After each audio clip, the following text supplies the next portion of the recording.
नमस्कार साथियों, मेरे चैनल एसएस लीगल लिटरेसी पर आपका स्वागत है।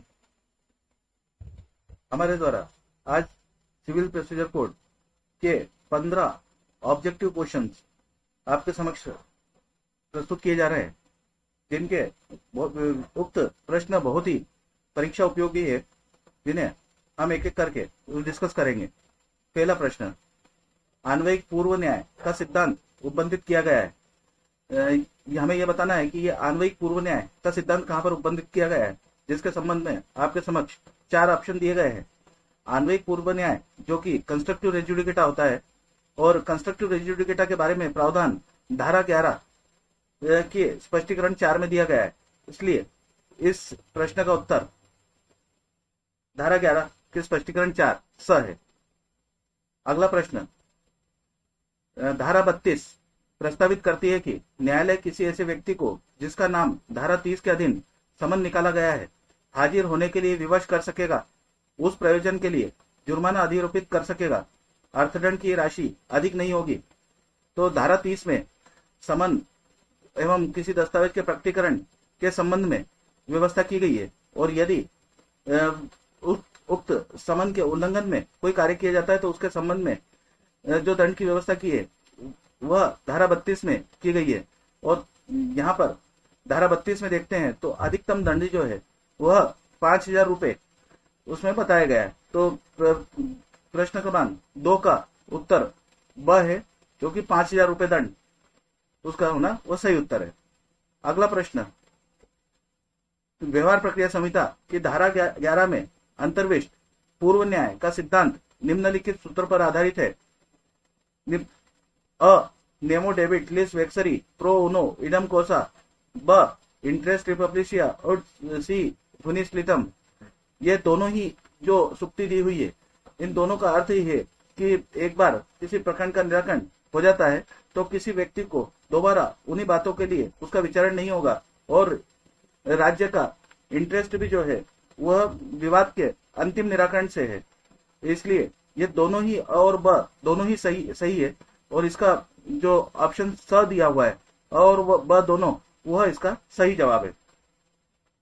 अगला प्रश्न, व्यवहार प्रक्रिया संहिता के आदेश 39 का कौन सा नियम यह उपबंधित करता है कि किसी निगम को निर्दिष्ट व्यादेश न केवल निगम के पर ही आबद्ध कर होगा, बल्कि निगम के उस सभी सदस्यों और अधिकारियों पर भी आबद्ध कर होगा जिनके व्यक्तिगत कार्य को अवरुद्ध करने के लिए वह चाहा गया है। यहाँ निगम से संबंधित जो प्रावधान आदेश 39 में दिया गया है वह नियम 5 में दिया गया है। अगर अन्य ऑप्शन देखते हैं कि नियम 3 तो वह सूचना से संबंध में है, नियम 3 क है तो यदि कोई एक पक्षीय व्यादेश दिया जाता है तो उसको 1 माह के अंदर उस आवेदन का निराकरण करना आवश्यक होता है। नियम 4 दिया है कि यदि कोई व्यादेश का आदेश पारित किया जाता है तो और उसमें किसी प्रकार की फेरफार और ये कराना है तो वैसी स्थिति में नियम 4 लागू होता है। तो यहाँ पर जो प्रश्न क्रमांक 4 का उत्तर है वह द, नियम 5, यह सही जवाब है। अगला प्रश्न हम देखें, व्यवहार प्रक्रिया संहिता का कौन सा आदेश सैनिक या नौसैनिक या वायु सैनिक द्वारा या उनके विरुद्ध वाद से संबंधित है। इसके संबंध में आदेश 28 में स्पष्ट प्रावधान दिए गए हैं कि जहां आदेश सैनिक या नौसैनिक या वायु सैनिक द्वारा अगर कोई वाद प्रस्तुत किया जाता है या उनके विरुद्ध कोई वाद प्रस्तुत किया जाता है तो उसके संबंध में प्रक्रिया आदेश 28 में दी गई है। आदेश 26 को देखते हैं तो कमीशन अपॉइंट करने के संबंध में प्रक्रिया दी गई है। आदेश 19 में एफिडेविट्स के संबंध में प्रक्रिया दी गई है।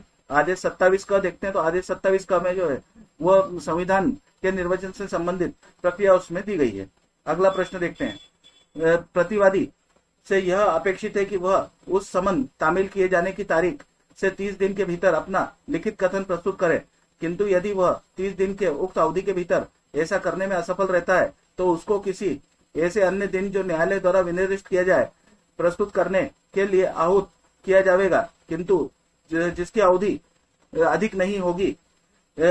आदेश 5 नियम 1 में जो व्यवस्था दी गई है जिसमें कि 30 दिन के अंदर लिखित कथन रिटर्न स्टेटमेंट प्रस्तुत करना होता है, लेकिन यदि उस अवधि में नहीं किया जा सकता है तो फिर न्यायालय उचित कारण होने पर उसका उल्लेख करते हुए 90 दिन तक का समय उसमें बढ़ा सकती है। इसलिए इस प्रश्न का उत्तर ऑप्शन स वो सही जवाब है, 90 दिन। अगला प्रश्न, एक संयुक्त आज्ञप्ति के प्रकरण में निष्पादन आवेदित होगा, इसके संबंध में जो ऑप्शन दिया गया, यदि कोई संयुक्त रूप से आज्ञप्ति कोई पारित की जाती है तो उसके लिए एग्जीक्यूशन का प्रकरण कौन लगा सकता है? तो समस्त आज्ञप्तिधारी, ब एक से अधिक आज्ञप्तिधारी, स एक आज्ञप्तिधारी द्वारा, और द किसी एक या अधिक समस्त आज्ञप्तिधारी द्वारा। तो उसके लिए कोई एक डिक्री होल्डर है तो वो भी लगा सकता है, और एक से अधिक आज्ञप्तिधारी है तो वो भी लगा सकते हैं। तो इसका द जवाब जो है वो बिल्कुल सही जवाब। 8, क्वेश्चन नंबर 8, व्यवहार प्रक्रिया संहिता का आदेश 22 प्रयोज्य है। तो 22 जो है वादों पर प्रयोज्य, निष्पादन कार्रवाई पर प्रयोज्य, अपील पर, या उपरोक्त सभी पर।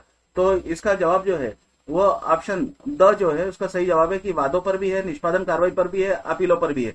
अब एक चीज सामने आती है कि क्या निष्पादन कार्रवाई के लिए, जैसे नियम 12 में 22 नियम 12 में उल्लेख किया गया कि सब ये जो है नियम 3, नियम 4 और नियम 8 के ऊपर प्रयोज्य नहीं है निष्पादन की कार्रवाई की, लेकिन शेष नियमों पर यह प्रयोज्य होता है। इसलिए ये सभी पर आदेश 22 के प्रावधान सभी पर प्रयोज्य है। अगला प्रश्न देखते हैं।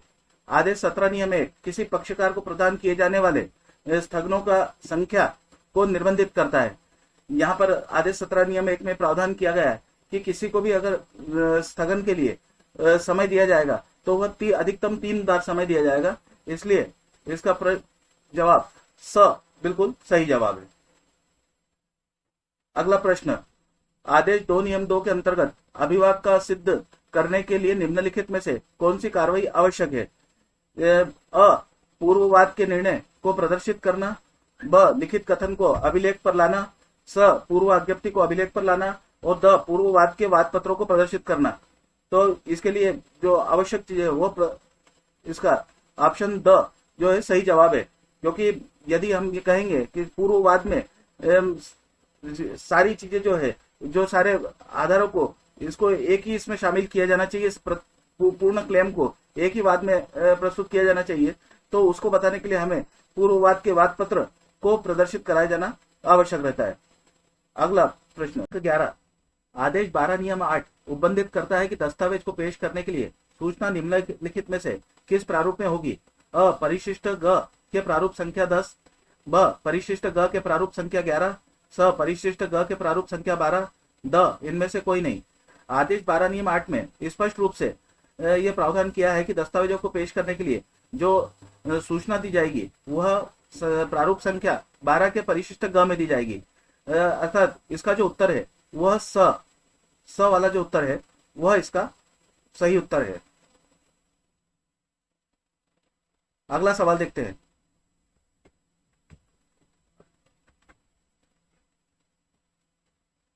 संहिता का कौन सा प्रावधान अन्वयिक पूर्व न्याय की संकल्पना पर विचार करता है? हमने पूर्व में भी पूर्व न्याय रेस जुडिकेटा के बारे में, कंस्ट्रक्टिव रेस जुडिकेटा के बारे में पढ़ा था, अभी समझा था। यहाँ पर देखेंगे धारा 10, धारा 11, धारा 12, धारा 13, तो स्पष्ट रूप से कि अन्वयिक पूर्व न्याय जो कि कंस्ट्रक्टिव रेस जुडिकेटा है, जिसके संबंध में प्रावधान धारा 11 में दिया गया है, तो इसका जवाब ब जो है वह सही जवाब है। अगला देखते क्वेश्चन क्रमांक 13, निम्नलिखित में से किस प्रकरण में उच्च न्यायालय को आवेदन किया जा सकेगा? अ जहां अधिकारिता रखने वाले कई न्यायालय विभिन्न अपीलीय न्यायालयों के अधीन है, ब जहां अधिकारिता रखने वाले कई न्यायालय एक ही अपील न्यायालय के अधीन है, स जहां अधिकारी रखने वाले कई न्यायालय विभिन्न उच्च न्यायालय के अधीन है, द जहां अधिकारिता रखने वाले कई न्यायालय विभिन्न अपील न्यायालयों के अधीन होते हुए एक ही उच्च न्यायालय के अधीन है। यह प्रावधान जो ये प्रश्न दिया गया है वह धारा 23 से संबंधित है, जिसमें कि अंतरण जब किया जाता है वह अंतरण के लिए आवेदन कौन से न्यायालय में लगाया जाता है, जिसके संबंध में प्रावधान दिया गया है। और इसके अनुसार जो ऑप्शन जो क्रमांक 10 दिया हुआ है, जिसमें जहां अधिकारिता रखने वाले कई न्यायालय विभिन्न अपील न्यायालय के अधीन होते हैं, वहां ही आवेदन जो है उच्च न्यायालय, अगर वो एक ही उच्च न्यायालय के अधीनस्थ है तो वहां आवेदन उच्च न्यायालय में लगेगा। तो इसका उत्तर द सही जवाब है। प्रश्न क्रमांक 14, संहिता की धारा 51 के अंतर्गत निम्नलिखित में से किस रीति में न्यायालय निष्पादन कराने का आदेश नहीं दे सकेगा?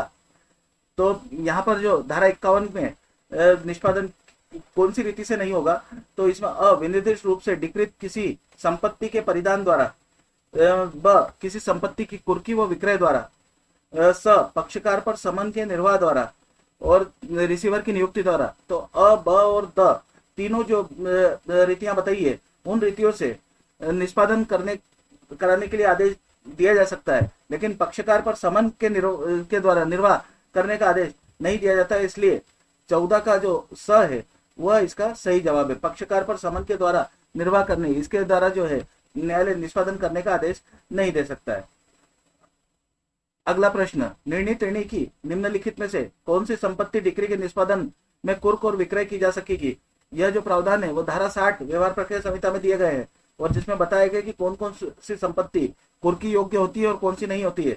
जिसमें बताया गया कि लेखा भैया, जो बही खाते लेखा होते हैं वे कुर्की योग्य नहीं होते हैं। किसी निकाय के निगम अंश या निजी आभूषण और मतलब इसमें किसी महिला के मंगलसूत्र इत्यादि जो उन्हें पहनना आवश्यक होता है। शिल्पी के औजार, यह भी तो अ, स, द ये तीनों जो संपत्ति बताई गई है यह कुर्की योग्य नहीं होती। वहां ब वाला जो ऑप्शन है जिसमें किसी निकाय के निगम अंश, यह कुर्की योग्य होता है। तो कौन सी कुर्क और विक्रय की जा सकेगी यहाँ पूछा गया है, तो जो ऑप्शन ब है वह इसका सही जवाब है। तो दोस्तों हमारे द्वारा 15 प्रश्नों को जो है डिस्कस किया गया और हम इसी प्रकार से आगे भी निरंतर आपके लिए प्रतिदिन या हर 2 दिन में 15 प्रश्न जो अधिक महत्वपूर्ण है और पूर्व के परीक्षाओं में पूछे गए हैं उनसे वे हम लेकर आएंगे। तो आपको यदि ये वीडियो अच्छा लगा हो तो इसे लाइक कीजिए और अधिक से अधिक शेयर कीजिए। और अभी तक आपके द्वारा यदि मेरे चैनल को सब्सक्राइब नहीं किया है तो उसे सब्सक्राइब कीजिए और बेल आइकन भी दबाएं, ताकि आपको जो भी आगे के वीडियोस आएंगे उनकी अपडेट तुरंत मिलती रहे। जय हिंद।